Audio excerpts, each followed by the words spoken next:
Assalamualaikum warahmatullahi wabarakatuh. Halo rekan-rekan mahasiswa Teknik Sipil Universitas Muhammadiyah Yogyakarta.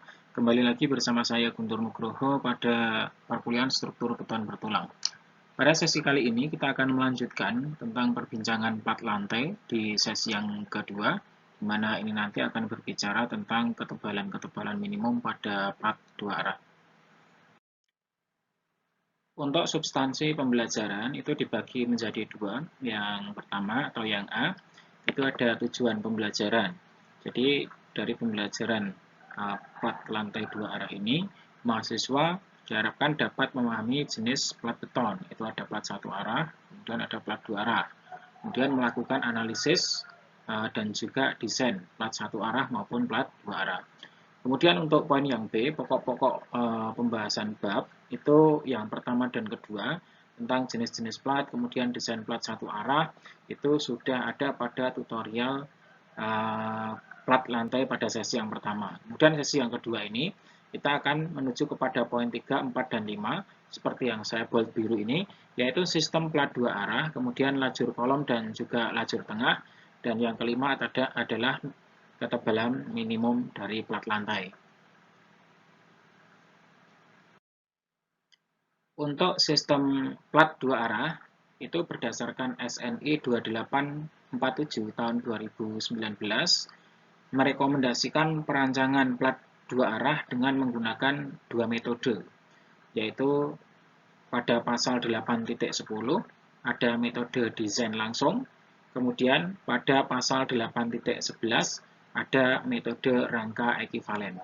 Nah, kedua ini, hanya dua metode ini yang direkomendasikan oleh SNI yang terbaru, yaitu SNI 2847 tahun 2019.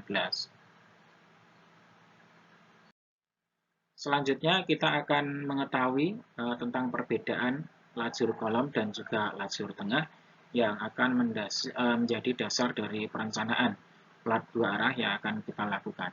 Nah, ini didasarkan pada pasal 8.4.1.5.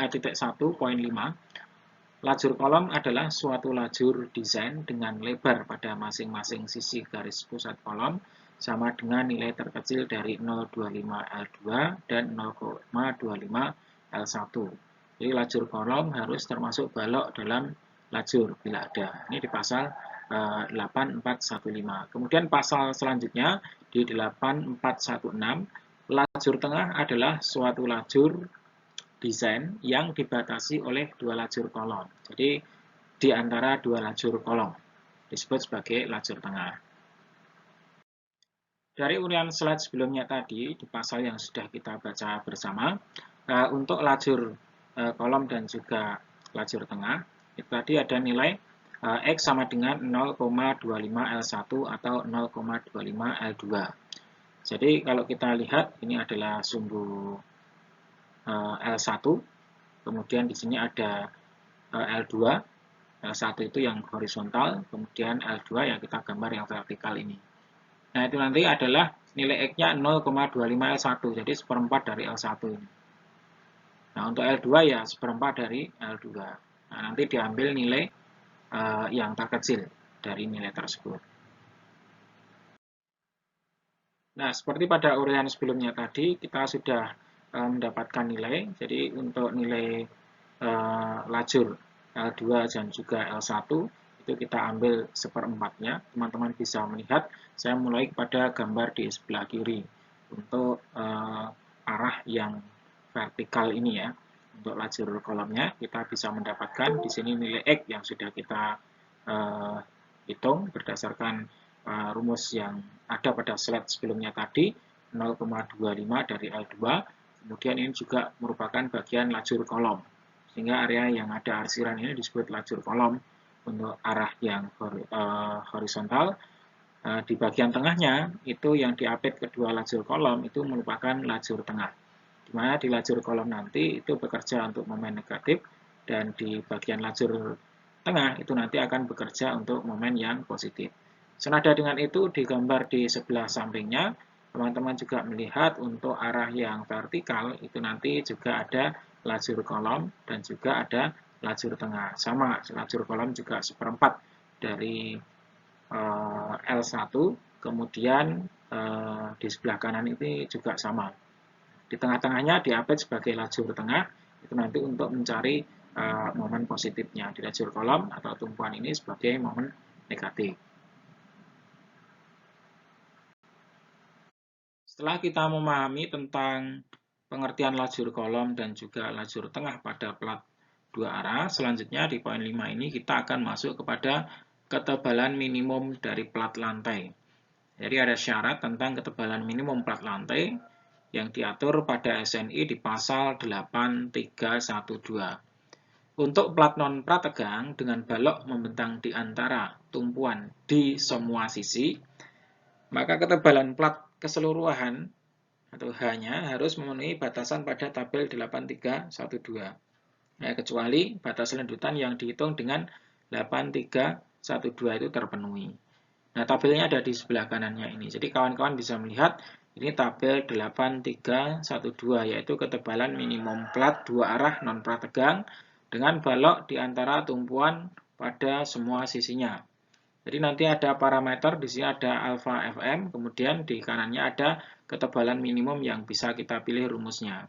Nah, parameternya apabila nilai alfa FM itu lebih kecil sama dengan 0,2, maka ketebalan minimum itu berlaku pada pasal 8311.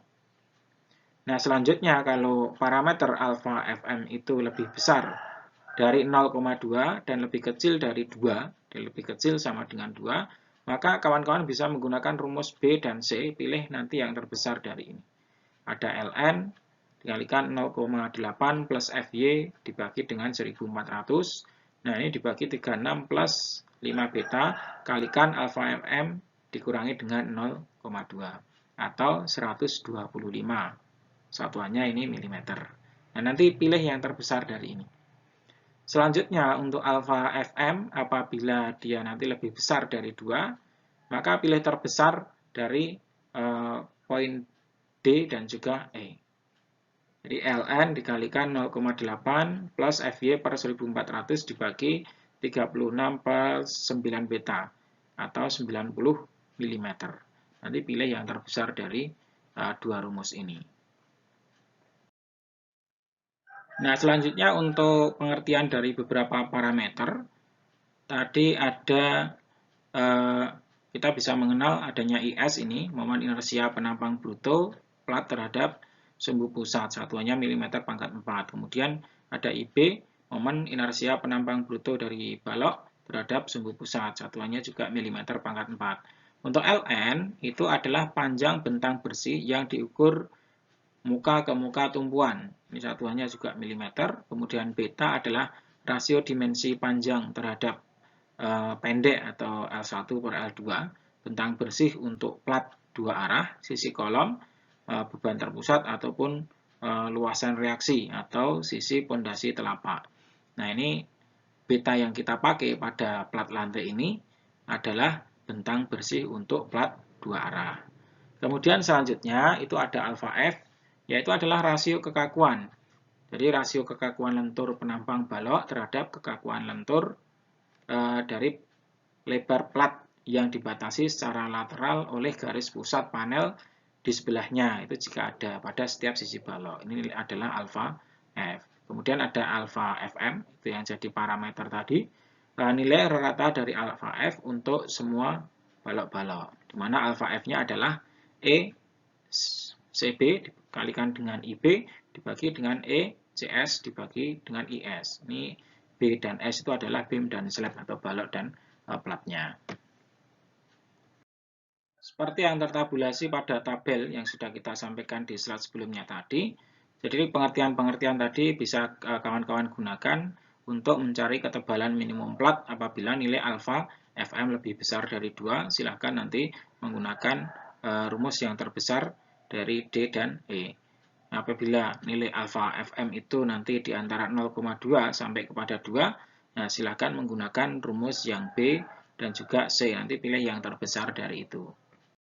Selanjutnya, apabila alfa FM itu lebih kecil dari 2, maka pasal 8311 itu berlaku. Di mana pasal 8311 ini penjelasannya adalah Untuk plat non-prategang tanpa balok interior yang membentang di antara tumpuan pada semua sisinya yang memiliki rasio bentang panjang terhadap bentang pendek maksimum 2. Jadi ketebalan plat secara keseluruhan H tidak boleh kurang dari batasan pada tabel 8311.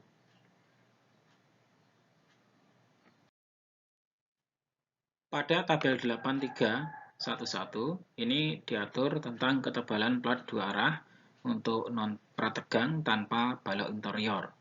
Jadi nanti kawan-kawan bisa menggunakan di kolom pertama, ini ada FY untuk satuan MPa, silahkan berapa yang digunakan, kalau tidak ada ya diinterpolasi di antara nilai ini nanti.